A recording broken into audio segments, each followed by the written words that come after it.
চলছে চতুর্থ ওভারে খেলা শুরু হবে। চতুর্থ ওভারে বল হাতে নিয়ে প্রস্তুত। ষষ্ঠ ওভারে খেলা শুরু হবে। জগদীশ জগদীশ চলেছে এই মুহূর্তে।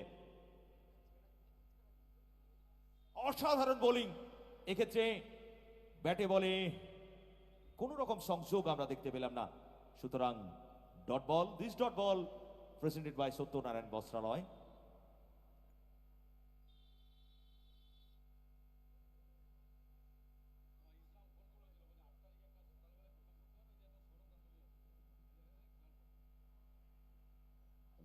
Out, Roy garments wicket.